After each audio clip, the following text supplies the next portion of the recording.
In this episode, this Heritage Month, we talk about the South Africa we have versus the South Africa we deserve. Are ordinary South Africans feeling let down and just existing, living with disappointment, or do they still see South Africa as a land of opportunity and hope? What does the South Africa we deserve look like?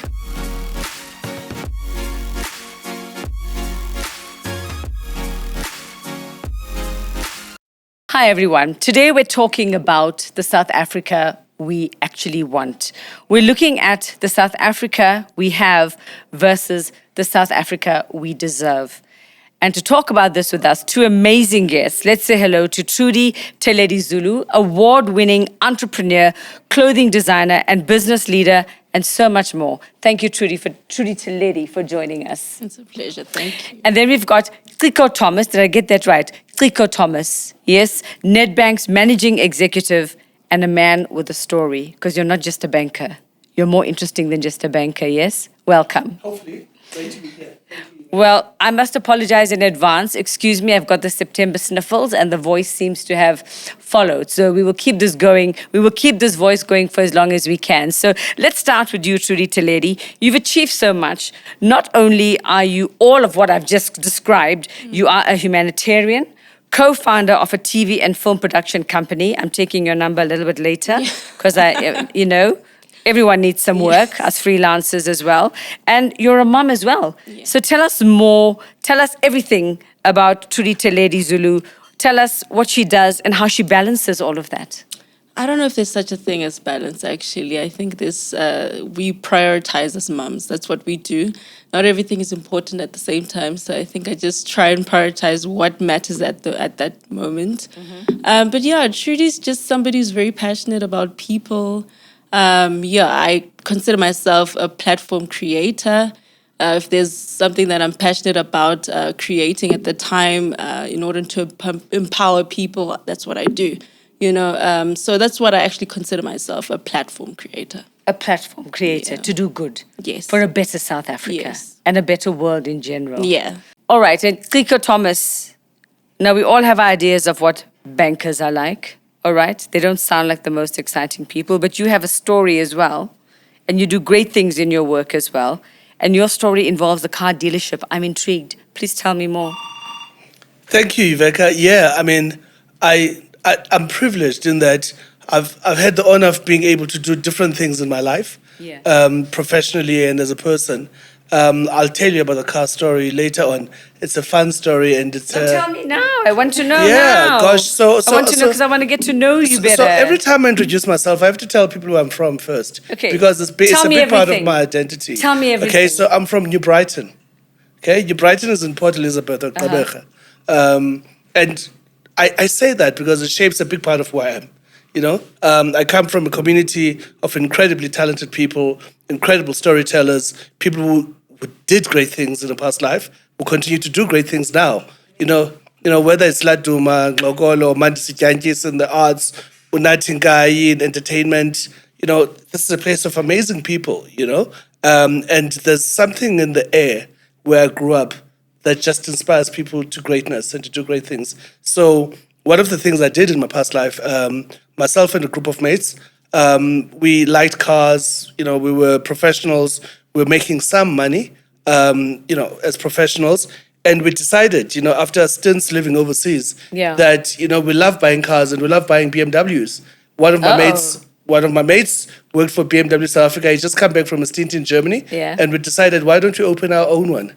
And what, your own dealership? Absolutely. Okay. So in 2001, we started Joburg City Auto, which was at the time South Africa's first 100% black-owned BMW dealership in South Africa. Yeah. And that created a story in itself of entrepreneurship and adventure. And we ended up doing other things. We're in IT, we're in all sorts of businesses then and to this day. And through that, I morphed and I found myself in banking. How did that happen? Banker by day. And I'm a dealer by night, as my friends always call me. Oh, wheeling and dealing all the time. That's your life, wheeling and dealing. Yeah, okay. A restless entrepreneur. Yeah. Okay, well, that's an amazing story. And so you still do the car thing? Not the car thing so much. I mean, I'm invested in businesses that sell cars, I suppose. Okay. But I don't do it full time at all.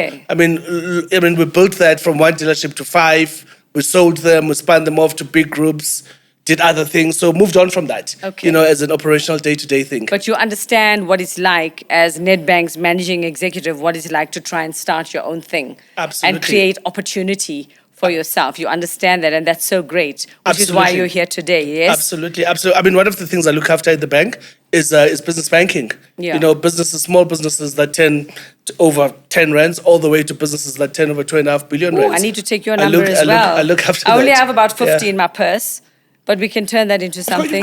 You've got my number. Okay, well, I'm going to take it. I'm going to take it when we're done. Yes, with my amazing new phone. I'm going to do that. So, truth or dare time, guys. Trudi Theledi, how do you feel about the South Africa we have at the moment? Being a platform creator. You know what? I choose optimism. Great. Yeah. Yeah? Yeah. But how do you feel about, you choose optimism. You choose to think that optimism, for me, that means like there are good things to come. But how do you feel about where we are at the moment? The reason why I say optimism is because, one, I live in the country. Not everyone has multiple passports where you can be like, listen, today I'm just going to Yeah. go to Germany, you Yeah, know? yeah. So I live here. I think that's the reason why I have this active citizenship thing going on, because I live in this country. I don't have a choice, you know? And so, yeah, things are very bleak at the moment, but I choose optimism. You choose optimism. Ciko, how do you feel about the SA you're living in right now?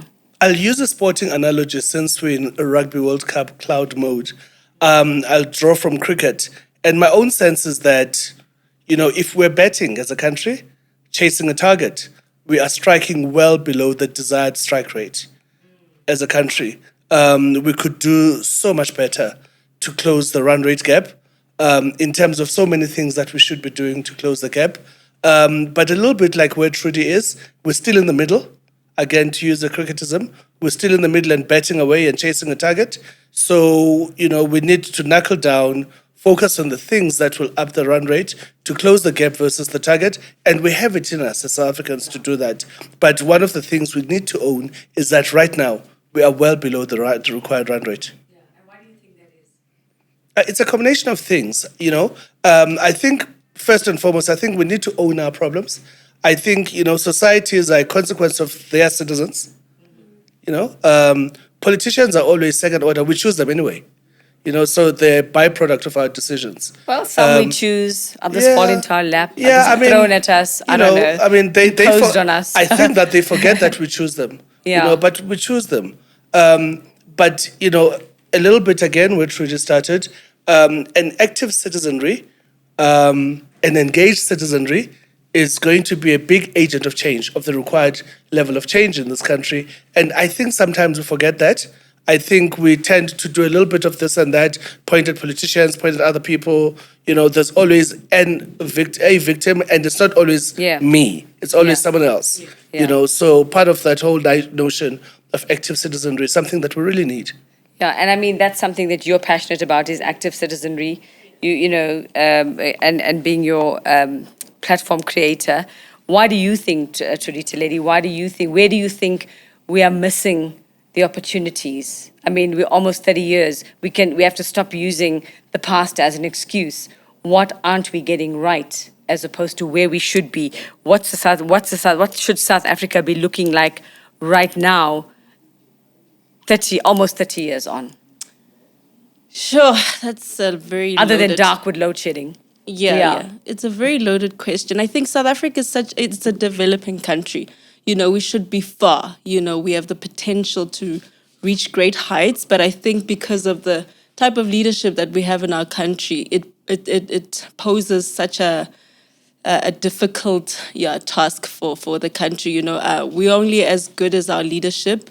And I think that is serving as an obstacle for the country to actually move forward. And I think maybe if we perhaps can start there, yes, obviously there's things that we can do as citizens as well. And I think we'll delve more into that. Yeah. But I think We're we gonna have talk to about look at the crux of the matter. The issue is leadership. We've had the same leadership since 1994. And the same leadership problems. Yeah, the Yes. same. If actually the problems have evolved, Yes. if anything. Yeah. So I think that's the first place that we need to look at.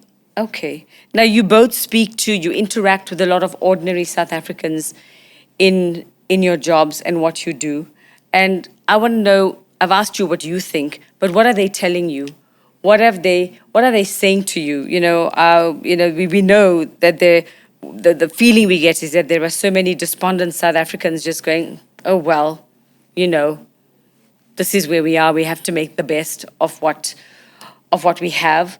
Are some hopeful?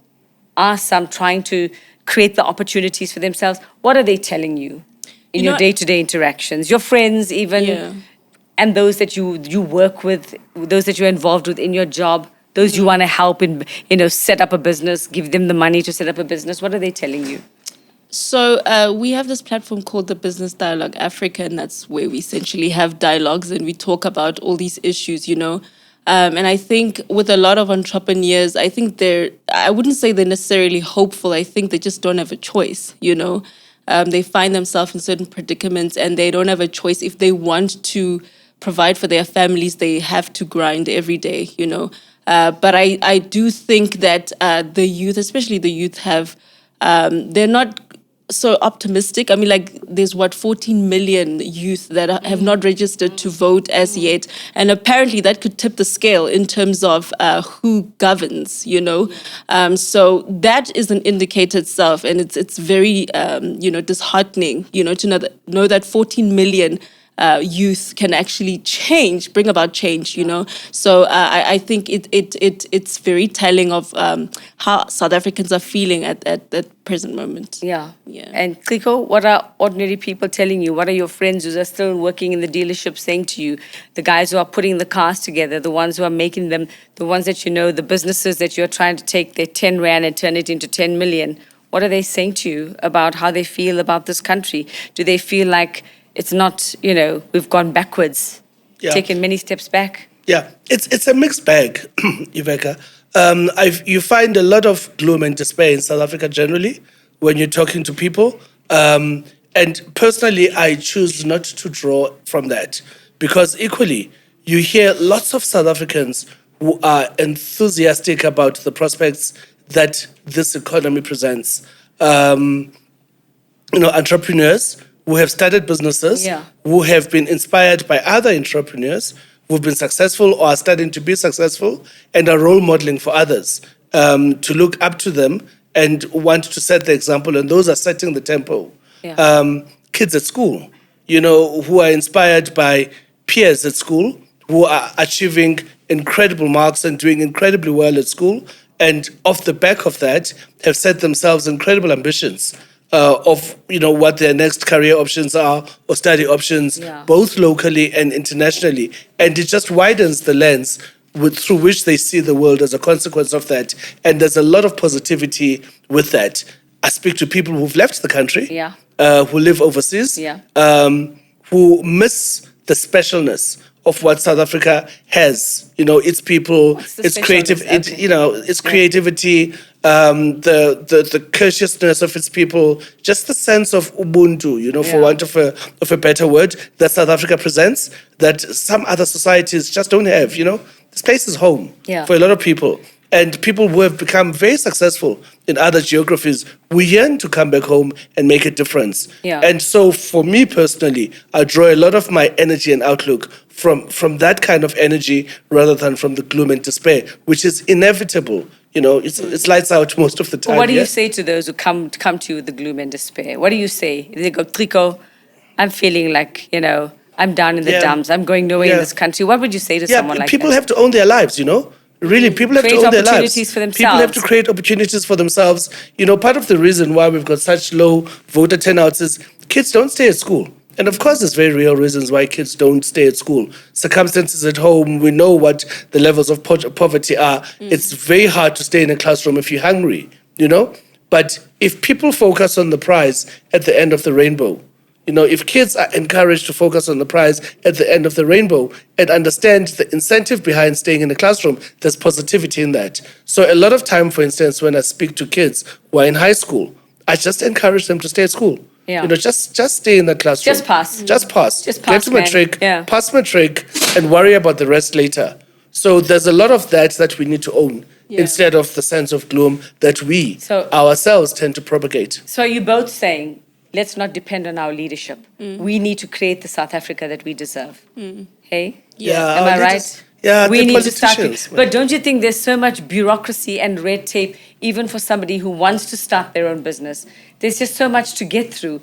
I mean, look at just, for example, just an example like Home Affairs, or even just trying to get your UIF or trying to get your social grants. Look at the issues we had over the past couple of years. It's hard. Yeah, It's hard to say that we can do this without our leadership. So give me a rah-rah moment. Give me something that's going to say, you know what, never mind all of that, keep trying. Because it's Heritage Month. You're here. You're going to be here for generations to come. You're going to create generations.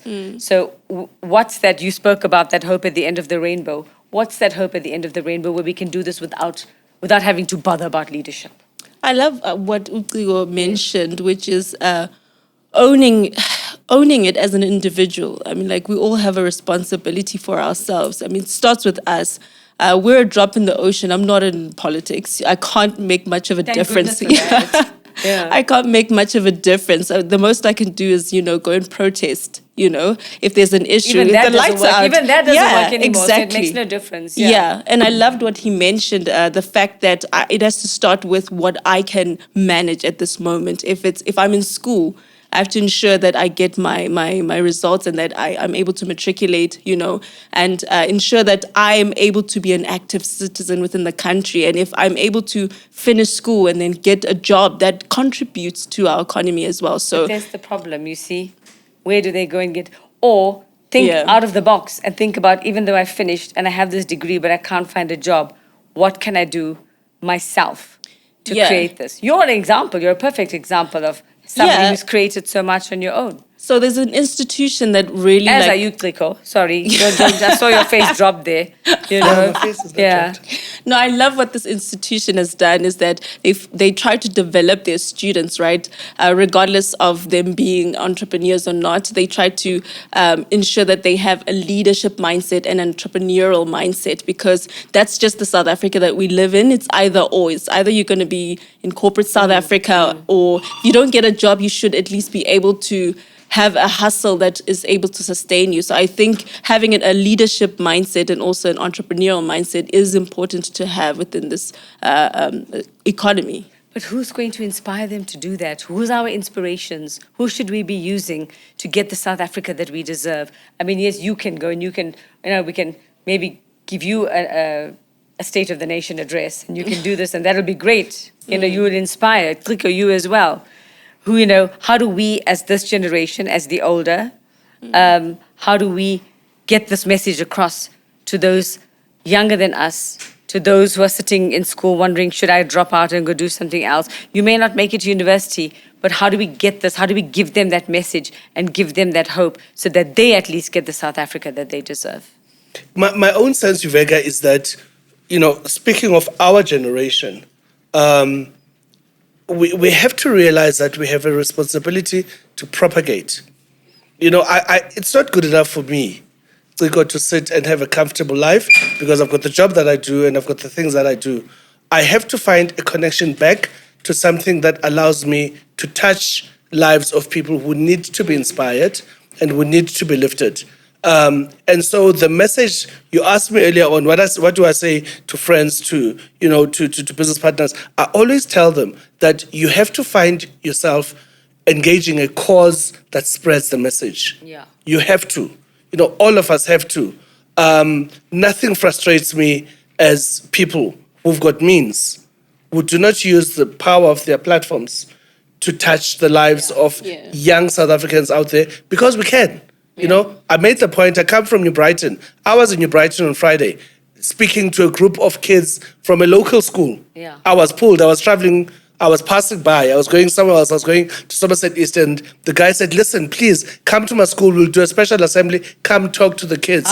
I made the time. Principal for a day. Yeah, absolutely. Oh, nice. Absolutely. Yeah. I kind of delayed my trip, drove in the rain later, 2 hours later, but I felt fulfilled. And Great. I touched the lives of kids. We all have to do it. It's got nothing to do with me. We all have to do it. We all have to tell a story. We all have to tell our story. So, I mean, there are South Africans who are doing great things out there for themselves. There are many who are doing it. You probably hear a lot of those stories, Trudi Theledi. I mean, tell us, there are a lot of South Africans who are actually doing this and creating it and trying.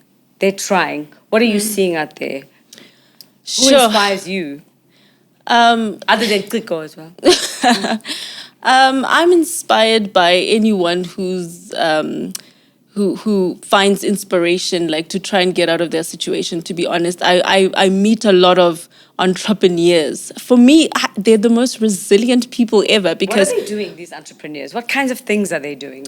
What opportunities I'll make an are they example creating? of I'm not sure if I'm allowed to mention his name, the Poppy Act and everything. But there is this young man who has a data analytics company, right? He started this platform, sort of like Uber Eats, right? Yeah, I'm yeah. not sure if I'm supposed to It's mention okay. that as well. But he started a South African-based company just like that, but in the township. Do you get what I'm saying? Yeah, So you're yeah. able to order food from the township and have it brought to you in Midrand, Okay. So things like that really inspire me because I'm just like, you're creating jobs, you're giving hope to. Not just for yourself. Yeah, You're not just doing for it for other yourself. people. Yes. So and that's inspiring young people to Yeah. actually dream again. So Yeah. those are the kind of people that I'm seeing around me who are really breaking barriers. And you, Ciko?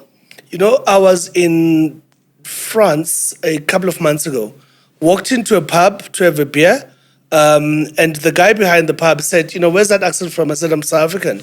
He said, goodness, thank you for Amapiano. Just a random Frenchman, And we started a long ramble about Amapiano and the artists. Yeah. And, he knew all of them. Kabza de Small, Dem Tuda. He was rattling them away. But he was French. He was French. Okay. He's never been to South Africa. Yeah. He's never been on the African continent. But these are people who have inspired us. So we've got a product that we've exported that is exploding all over the world. That's inspiring.